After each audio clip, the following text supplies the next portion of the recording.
Duel Review is brought to you by SpiderWolf.com. On today's Duel Review, it's The Hunger Games. I'm RJ. And I'm Nick. Let's get to it.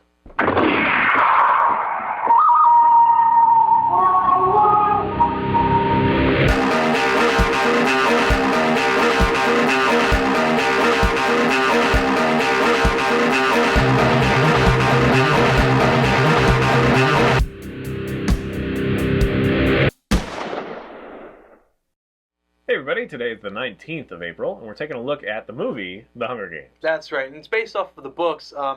Which neither of us have read. So well, sorry. see, the issue with the books was they came out when everyone was writing books in trilogies, and I was like, well, I'm not going to get swept up in this, I don't know. There was a whole bunch of them, and I was like, no, I'm not going to get swept up on these. So when the movie came out, I was like, for some reason... I can't read.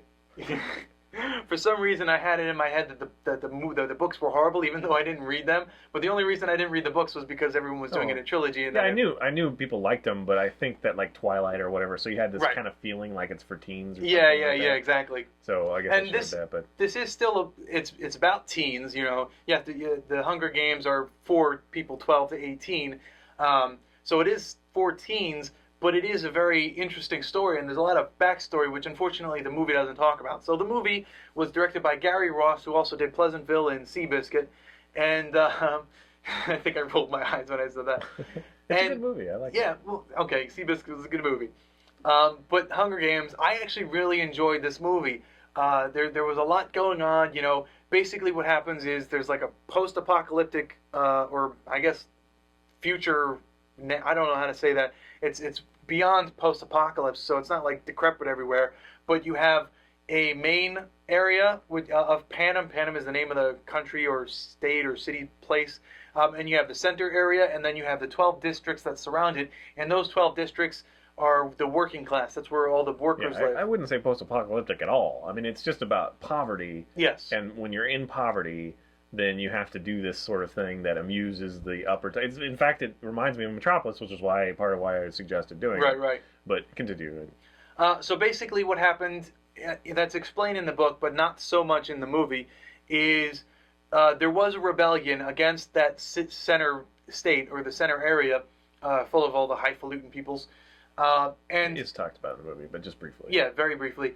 And basically, as a punishment to those people, everyone from the 12 districts must select a man, a boy and a girl between the ages of 12 to 18 to participate in the Hunger Games, which essentially pits them against each other to the death until one is standing. So yeah, one man, one woman from each of the districts. And right. Donald Sutherland puts it the best, because at one point he says, it's like the easiest to control with is hope. But not too much, because too much hope, leads to whatever. But just enough hope that people will do what you say in order to, go for that golden ring, kind of thing. And right. I forget exactly what he said, but it was just, that was when the moment of the movie, like, I understand why this movie's been made now. Right. And I hope it's the same for the book, because, whatever.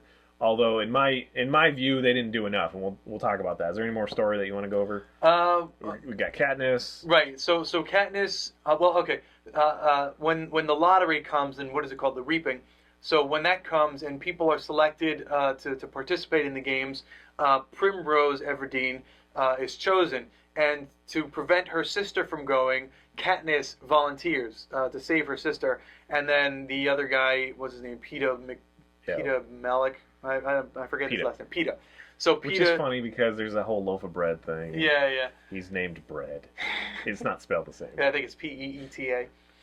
So she's chosen and he's chosen, and then they go off and they have this kind of extravagant thing, and then Woody Harrelson plays the mentor, whose name I don't know.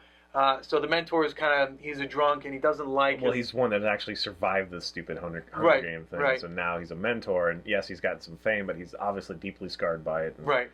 And so, he's very much fallen into the camp of, I like Katniss. She's a good person. She has heart. She has the morality and the believability to be a hero. Plus there's the whole sponsor things where when you're in the games, you have to have the sponsors like you enough so that they can send you support like weapons or medicine or food.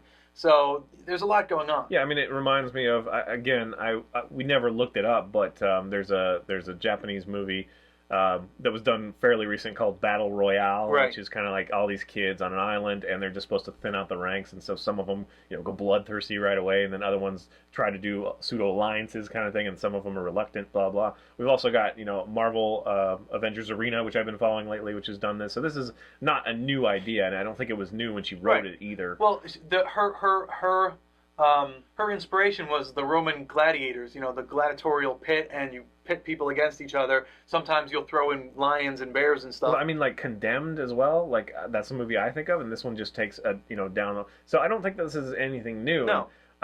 Like some people that really like the Hunger Games books would probably argue with me, and I'd love to hear from you because I'm not saying that this is the way, but to me, when I look at all like the time, the annals of history, it's been done a lot of times. Now, Right. I'm not saying it's not compelling. It is fun to watch.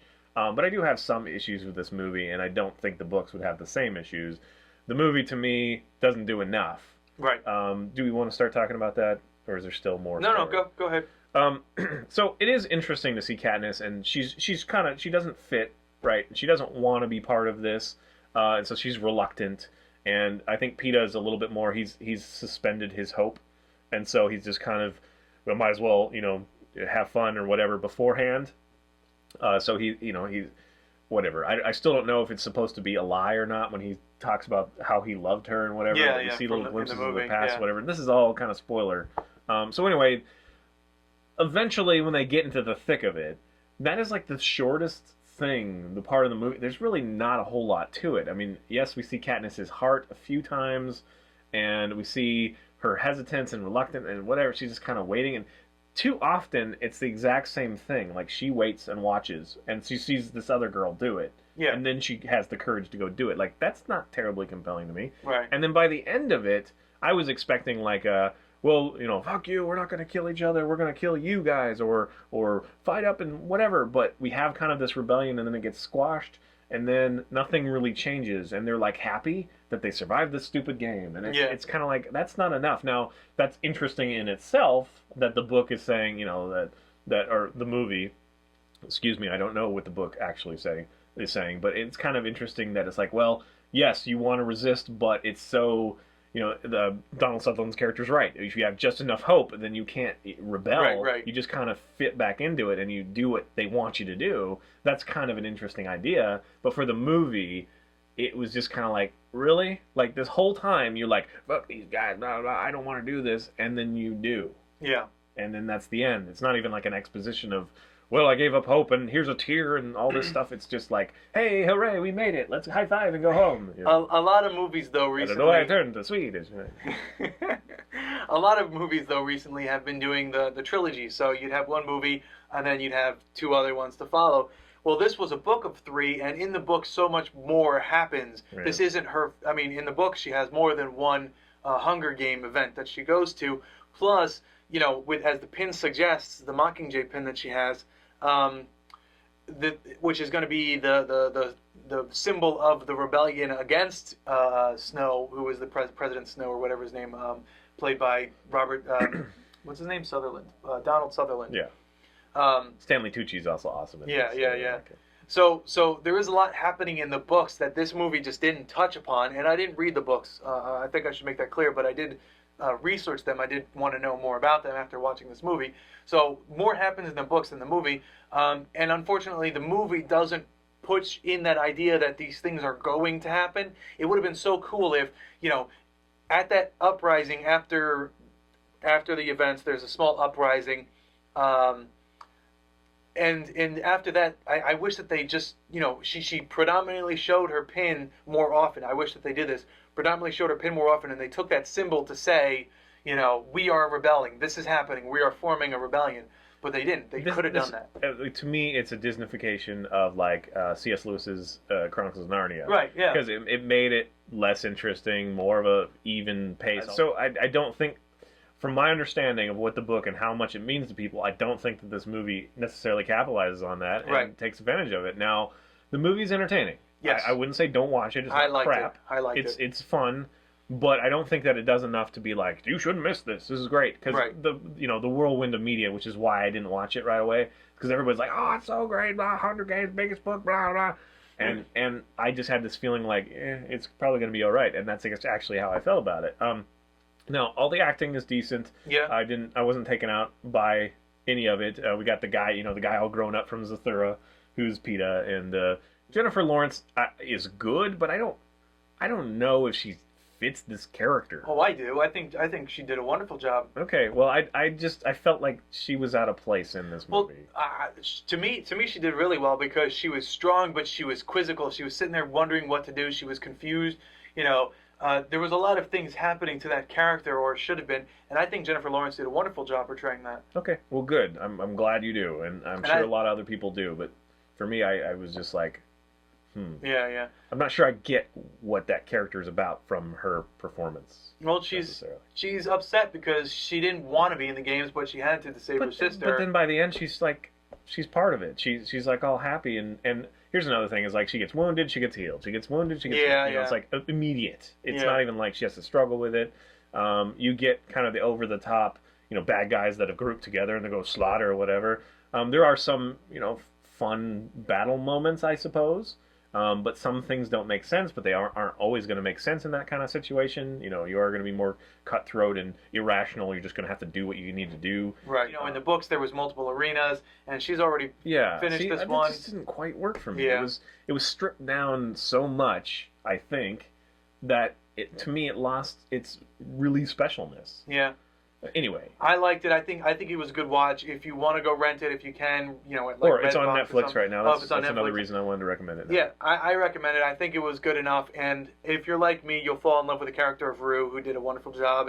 And that her bits were always fun. Or I don't know how they get to you. I guess is how. I suppose, but yeah, she was screwed. I'm sorry.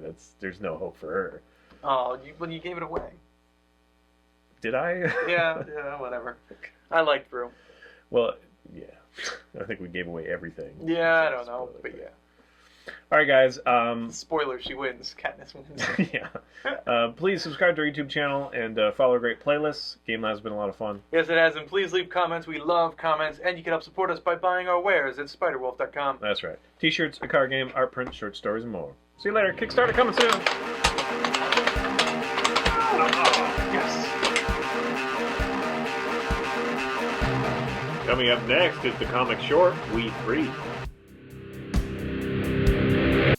So I liked it. There wasn't enough. It wasn't... Right. The biggest issue that I have with the movie is it didn't explain the backstory. It didn't explain why the Hunger Games really took place. Yeah, well, okay, let's go. I don't want to spend all my ducks before the meeting. What? I don't. Spend all my ducks before the meeting? I don't know. Metaphors. Pleasantville and Seabiscuit? I guess Pleasantville was okay. I liked Pleasantville. And Seabiscuit was pretty good. I don't think I saw Seabiscuit because it's called Seabiscuit. Yeah, that's kind of what I thought too, but it's a good movie. Even if you don't give a shit about horse racing, which I don't, it was still decent. You'd think that I would because my Uncle Butchie was, he had horses for the track, and I used to go to his ranch all the time. Okay. Well, I'm going to reference, Planes, Trains, and Automobiles and say, usually when there's an act out, you have a point. Well, the point was you'd think that I would like horse movies because I had an uncle who raised horses for racing. There was a point. If it's there, it's valid. Whatever. It wasn't amusing at all. Amusing or interesting or something. Come on. That was a factoid. No, a factoid would be, oh yeah, horse racing? My Uncle Butchie gave me a dog whistle once. No, that's stupidity. No, it's a factoid that's completely unrelated. Having the relation there would be my Uncle To me, Butchie. it's a factoid, and a factoid to me is like a hemorrhoid, and a hemorrhoid sucks. Well, it swells. Itches my ass. It swells. It's just my ass. My uncle! One time at band camp. Okay. And I don't believe for a second that you were attacked by rabid wolves. What? You said that you were attacked by rabid wolves twice. When? Last week! Did I? It's in the bloopers. Oh, yeah. That's right. But it's the truth. They were rabid. And they were wolves. And they attacked you. Or did they just run by you? Nope. It happened. I was attacked. I have bite marks. I have rabies. Oh, yeah. Okay. I think I forgot the context I said that in. I say a lot of things. Why do you listen to me? I don't, because that's the point. Okay. Did we do the thing? Set No. up? The Hunger Games? I thought we did. Well, We might as well do it again. okay. On today's Duel review, it's the Hunger Games. I'm RJ. And I'm Nick. Let's get to it. Did you catch the difference? Yes. No, I didn't. Okay, we'll do it again. Yeah, I went. Do. Oh, did you? Yeah. That's funny.